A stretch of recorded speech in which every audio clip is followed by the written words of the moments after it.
Hey everyone, welcome to Resilience Unravelled.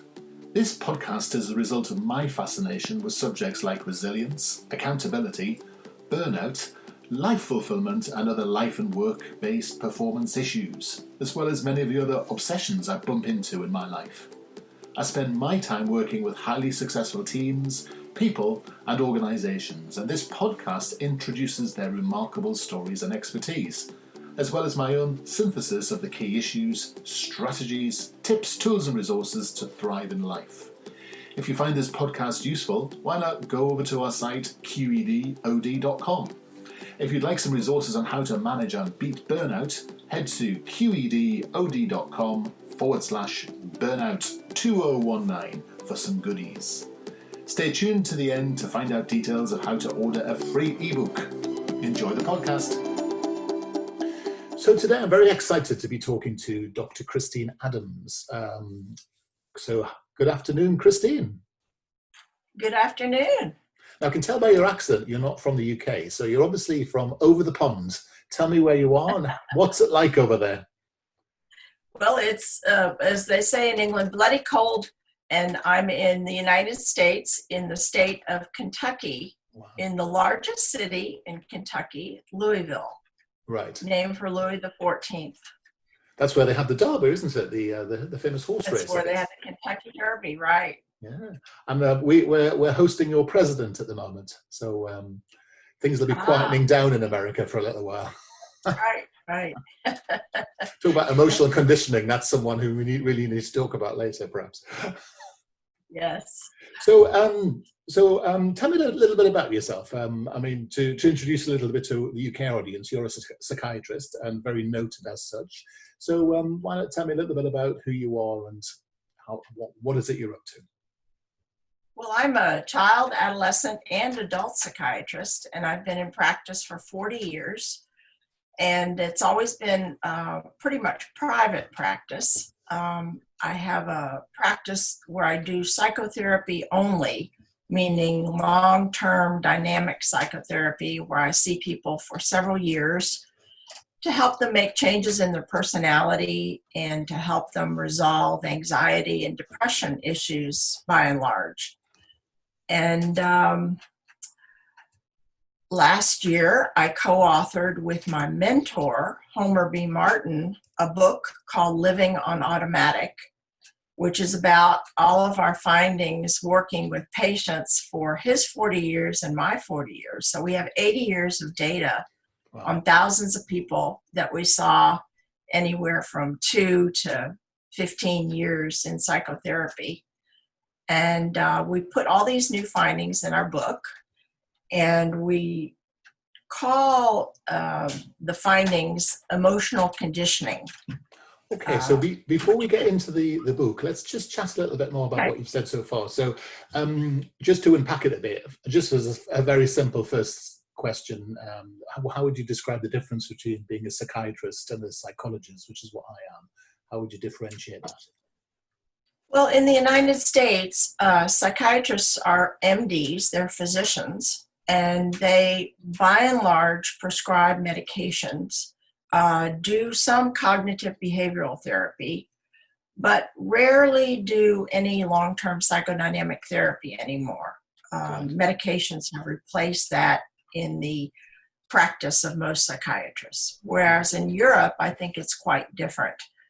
Psychiatrists still do psychotherapy, and that's the basic distinction right now. And psychologists, of course, do psychological testing as well as different forms of therapy. Yeah, that's right. Okay, that's fine. Just so we're sort of on the same page when it comes to, because the drug element is somehow different. It's a resource not available to me. Do you see any interesting trends about drug use and stress and anxiety at the moment in the States? Well, I think medication use has been increasing since the 1950s. You mean illicit drugs or you mean prescribed drugs? Oh, well, let's do prescribed drugs. I think that's easier. Yeah. Prescriptions have been increasing for diagnoses of mental illnesses from psychiatrists since the 1950s. there was extraordinary success in realizing that antipsychotic medications were effective in helping people get rid of psychotic episodes. And the same was thought to be true for antidepressants. But we've learned that antidepressants do not work as well in resolving depressions as antipsychotics work in resolving psychoses. Right. So the pendulum has begun to swing back a little bit from people only wanting medications and doctors only giving medications to people saying, I'd like somebody to talk to about this. I've tried 6 or 7 medications and they make me feel like a zombie and I don't want to go that route anymore, but I'd like somebody just to talk to and discover what it is that makes me depressed again and again, or have relationship problems again and again, or anxieties, or problems with rearing my children. So I see the pendulum swinging back the other way, just beginning a little bit. Right. And there seems to be a massive explosion of stress, anxiety, depression, burnout, both in life and in the workplace. And do you think this is down to modern living? Do you think this is down to, some people call it this sort of the new generation and their inability to cope? Or do you think it's more to do with our general acceptance that mental conditions are easier to talk about these days? Well, I think it's probably a combination of those things. I think it's easier for people to talk about these things a little bit. And I think that there are a lot of stresses of life that are greater than they used to be. But I think also there are a lot more what I call low coping people in the world that don't feel they can cope well with ordinary things. And so they feel stress more acutely than people that cope better. And do you think the low coping,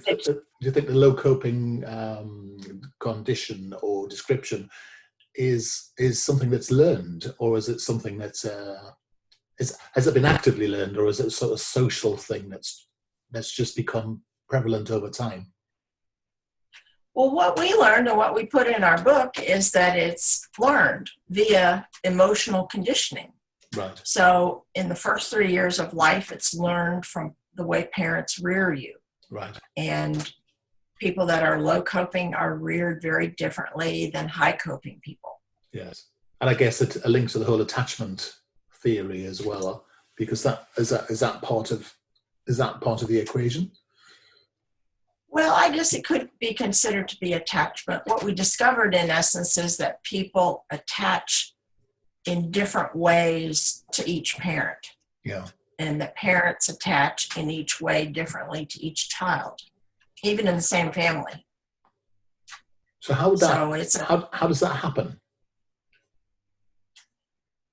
Well, it happens, we discovered, via a form of classical conditioning, just like Ivan Pavlov conditioned his dogs to salivate.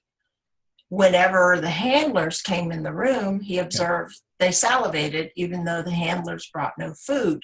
Yeah. So what we discovered is that parents emotionally shape children to conduct relationships in certain ways. And this happens by age 3. By age 3? And it has to do with their daily interactions with them. Right. An example is, say a 1-year-old's beginning to walk and they're holding on to a small table and they're trying to let go and take their first step. Well, one parent might be very, very anxious about their child doing this and will rush in to assist them or to say, no, you're going to fall, let me get you. And they'll rush in and they'll pick them up. Another parent or the same parent with another child may say, oh, come on, you can do this. I'll be right here waiting for you. Take your first step and come forward and you can do it, you can do it. Yeah. So the emotional message is very different.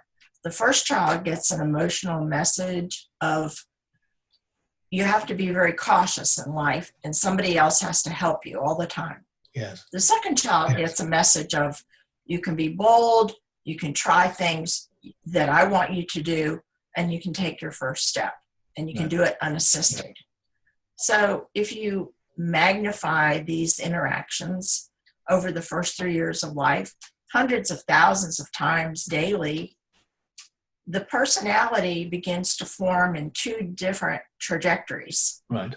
depending on the type of emotional conditioning. And each child learns a different way of relating to other people in relationships. Right. So the parenting style can differentiate between a first and second or third child as they develop more confidence, and therefore you'd expect to see a different personality from those children. Would that be right? Well, what we discovered is that these are different with each child. The first child can be raised one of those ways or the other, and then the next child will probably alternate.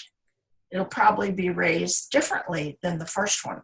Yes. And then the third child in the family could be raised like the first one or like the second one. Yes. So it sort of alternates, and it has to do with, by and large, what's inside the parent's head at the time the child is born. And it also has some things to do with family stressors in the marriage. Yeah. And do you see any correlation between older and younger parents? Because one would imagine, although with no evidence to back it up, that younger parents might have less confidence. Younger meaning what? Teens? Age-wise, yeah. Literally the difference between someone who's in their late teens versus someone who's in their early 30s, with the first child, for example. We did not see any difference by age. It has to do more with your first child or your second child or your third child. So does Most this mean first children? So does this mean we literally are fighting the parental conditioning for the rest of our lives? Is that sort of our destiny as adults, really? You got it. That's what we do. And we invented a form of therapy that incorporates dynamic psychotherapy and into the process of deconditioning people in therapy. So we help them unravel their early emotional conditioning in their life and then take steps to correct it so that instead of just functioning one way in their close relationships, they can expand the ways that they are and relate to people into a broader vista. So giving your ideas, I'm imagining an anxious parent produces a cautious child who you describe as low coping, and they are what I would describe as lacking some form of resilience. Or do they have very good resilience because they're always coping and learning? Or is that the point of the therapy? How would you characterize that? Well, resilience, most people define as a return to a prior well-functioning state. But what we discovered is, due to this conditioning process, people don't have a prior well-functioning state. Right.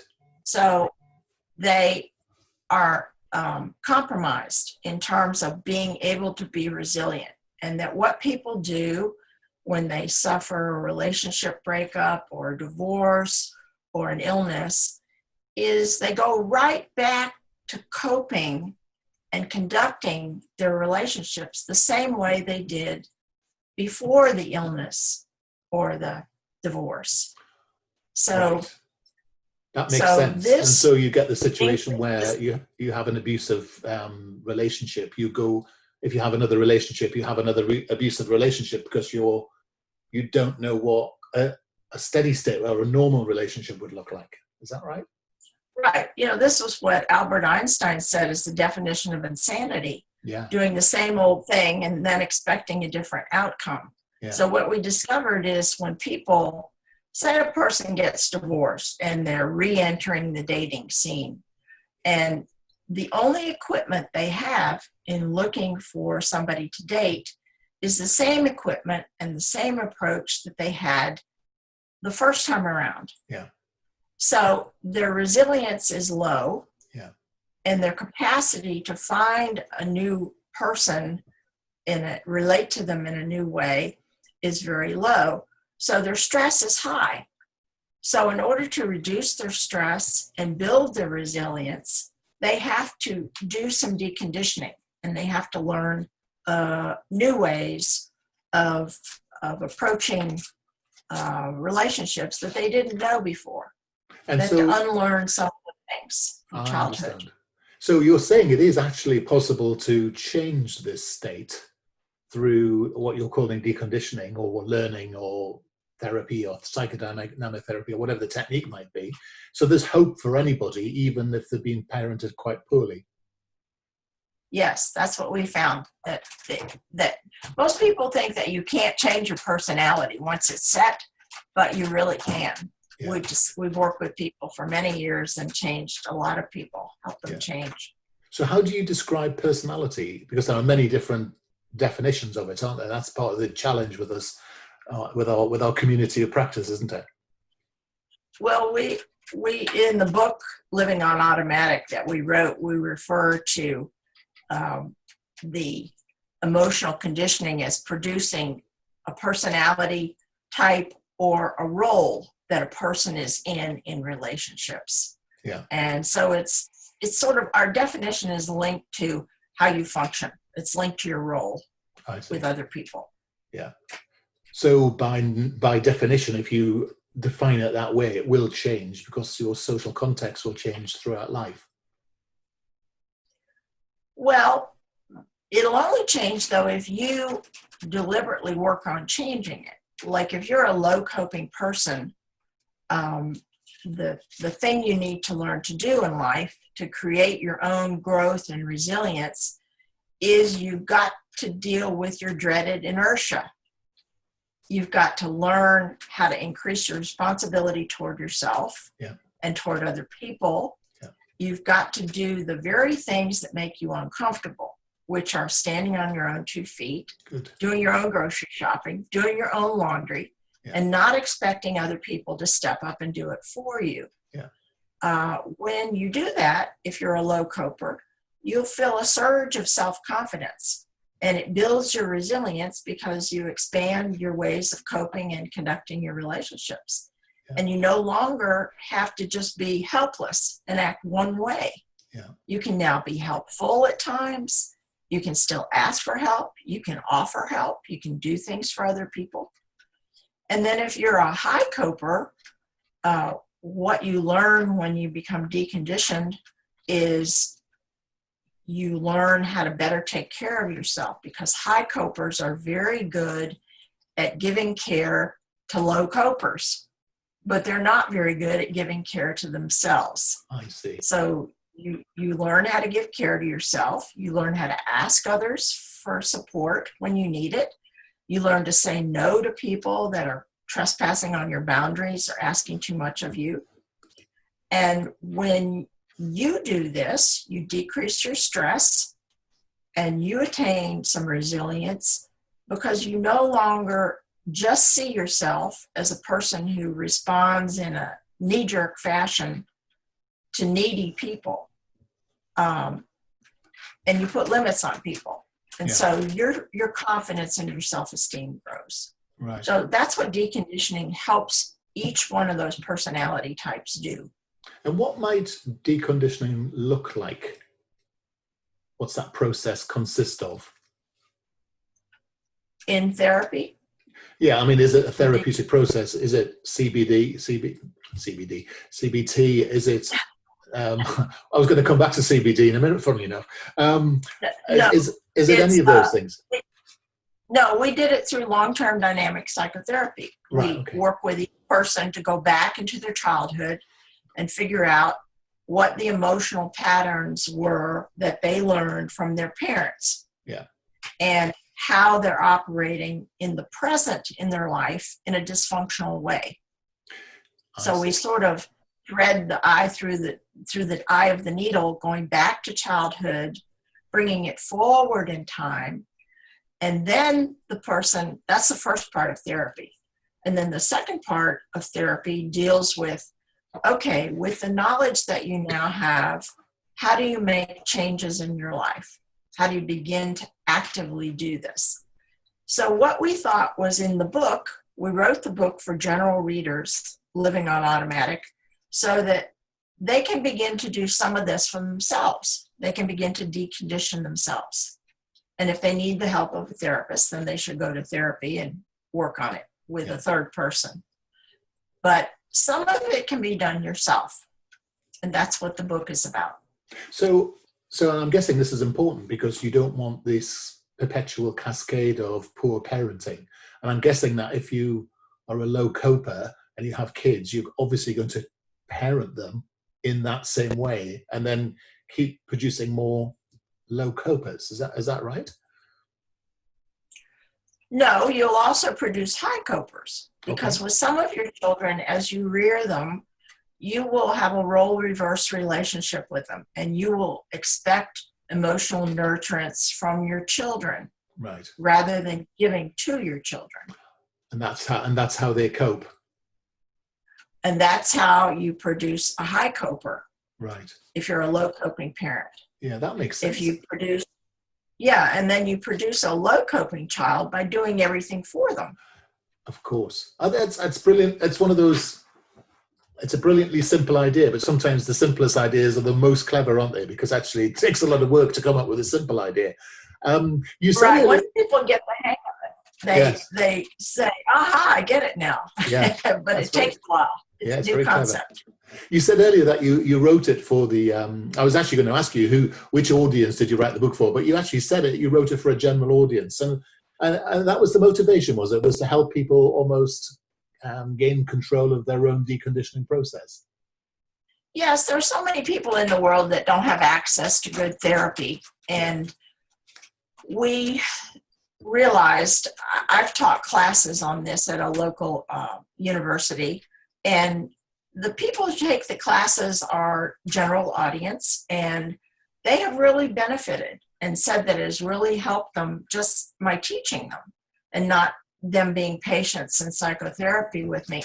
So that was what prompted Dr. Martin to start writing the book, was to see, can we help a broader audience based on all the knowledge that we have over 80 years of working with people? Yeah. Can it help people? And the answer was yes, it can.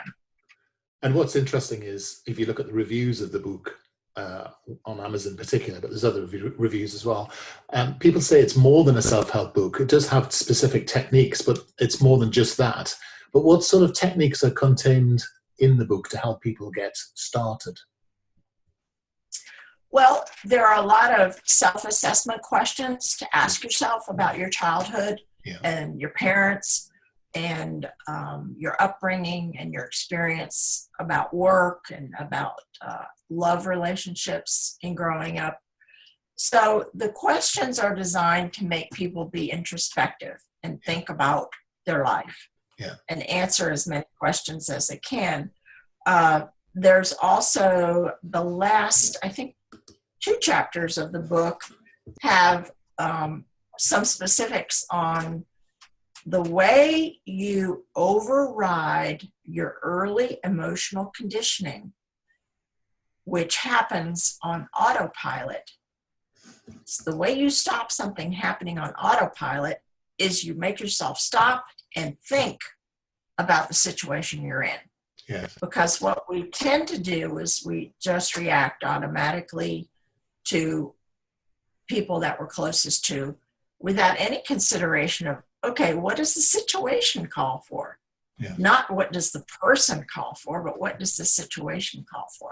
So you get yourself to observe, you get yourself to think, and then you get yourself to decide on a course of action and communication and question asking of the other person about what you're going to do in a situation. So you essentially put everything down in slow motion and engage in thinking and observing and asking questions, and then decide what to do.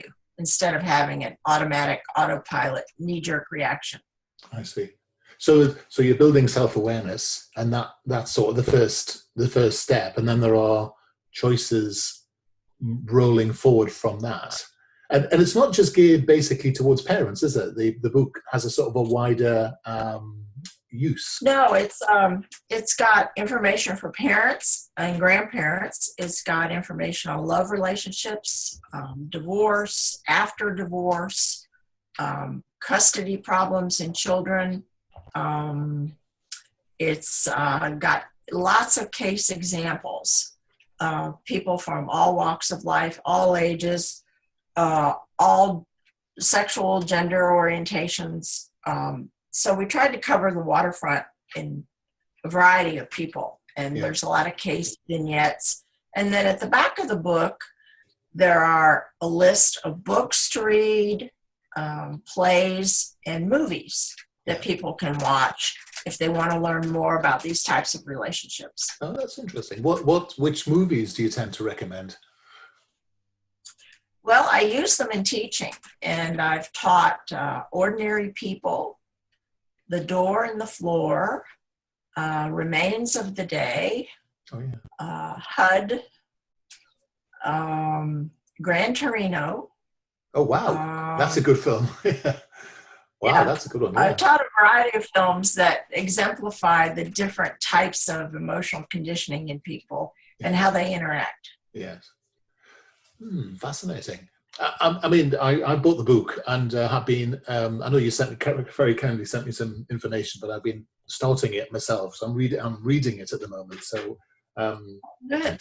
I'm finding it fascinating, actually. And I think that what's impressed me most about it is that you've written it. There are a lot of people in psychiatry who talk down to the general population, but this doesn't at all. It treats the reader as an adult, and it's, gives you good information, but it's very, very accessible at the same time. Oh, thank you. Thank you. I'm glad you like it. So tell me a little bit more about how I can find it and who should buy it. Well, anybody should buy it who's interested in relationships, whether with their children, their spouse, brothers, sisters, parents. It's really for all ages. We found that people don't tend to get interested very much in this subject matter until they reach 40s and have some sort of crisis in their life with their children or with their spouse. Yeah. And then they start scratching their head and saying, whose children are these? They don't look like mine. Or why am I having conflict with my spouse all the time? And the book is available at Amazon. In the United States, I don't know if it's available abroad at a bookseller called Barnes & Noble. And then it's available directly from the publisher in the United States. The publisher is Praeger, Praeger.com. Perfect. And people can go and have a look at a very interesting blog on your own personal website, which is, do you want to tell us about that? Yes, my website is Dr., spelled out DOCTOR, Christine with a CH, Adams.com. So it's drchristineadams.com. I'm also on Facebook, Twitter, and LinkedIn, and YouTube. I have several videos on YouTube. Absolutely fascinating, and it's been well recognized, just both by reviews, but also by the sort of professional community. So I heartily recommend it. Wow. Well, thank you for spending time with us today. And I know there's never enough time to really drill into these subjects in a huge amount of detail, but hopefully everyone's got a bit of a view about this idea of emotional conditioning. And I think you've come up with something that's really quite significant. I think we both know what we mean by that word. So thank you for spending time with us today. Well, thank you. It's been a pleasure. You take care. Thank you. Thanks for listening today. You can go to our site qedod.com/podcasts and subscribe to hear other titles in our series. Or you can contact us at info@qedod.com to hear and find out more about tough love, leadership, accountability, resilience and burnout. You can go to our site qedod.com/burnout2019 to hear and get access to a load of resources to help you manage and fight burnout. And you can go to qedod.com/free ebook to hear more about the fundamentals of resilience. Until the next episode, keep on thriving.